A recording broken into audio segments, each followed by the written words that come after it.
रहमदिल बकरी वाला। एक मर्तबा का जिक्र है। एक गांव में एक आदमी रहता था जिसका नाम था दीनू। दीनू के पास बहुत सारी बकरियां थीं। दीनू का बेटा भी था जो बकरियों का दूध निकाल कर बेचा करता था। एक दफा वो मकान के पीछे अपने बाड़े में दूध निकालने गया तो उसे अपनी एक बकरी कम नजर आई। तो उसने सोचा, हमारी एक बकरी कहाँ गई?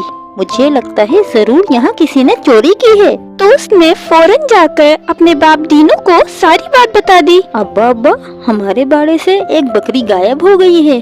फिर दीनू ने हैरत से पूछा, हाय हाय हाय हाय, ये क्या कह रहा है बेटा तू?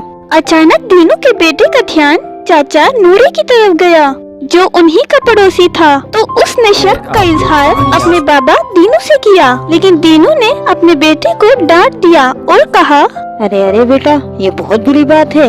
हमें ऐसे किसी पर इल्जाम नहीं लगाना चाहिए। ठीक है, अगर तुम कहते हो तो आज हम दरख्त के पीछे छुपकर निगरानी करेंगे। फिर जब दीनू और उसका बेटा दरख्त के पीछे छुपे हुए थे तो उन्होंने नूरे कसाई को आते देखा जो उनकी बकरी उठाकर ले जा रहा था। दीनू को अपनी आंखों पर यकीन नहीं आया।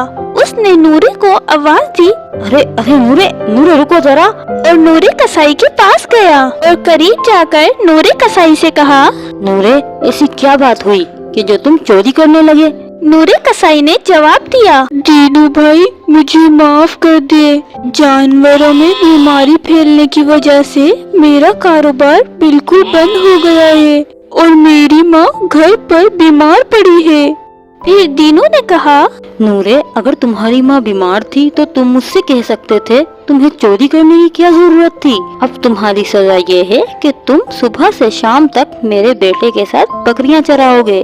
तुम अपनी माँ की फिक्र नहीं करो, उनका इलाज अब मैं कराऊंगा और तुम्हें 3 वक्त का खाना भी मैं दूंगा। नूरे कसाई खुशी खुशी घर गया और अपनी माँ को जाकर सारी बात बताई, जिसे सुनकर उसकी माँ बहुत खुश हुई और अपने बेटे नूरे से कहने लगी, बेटा, मुझे बहुत दुख हुआ कि तूने मेरी देखभाल के लिए चोरी की। शुक्र है तुझे अपनी गलती का एहसास हो गया। बेटा, ईमानदारी से काम किया कर। और फिर क्या बच्चों, दीनू ने अपना वादा निभाया और कसाई नूरे की माँ का इलाज अच्छे अस्पताल में करवाया। अब दीनू और चाचा नूरे मिलकर कारोबार संभालते थे। और पता है बच्चों, कुछ ही दिनों में चाचा नूरे की माँ बिल्कुल ठीक हो गई। तो बच्चों, इस कहानी से क्या समझे? हमें हमेशा सच्चाई और ईमानदारी से काम लेना चाहिए। और फिर बच्चों, कहानी खत्म।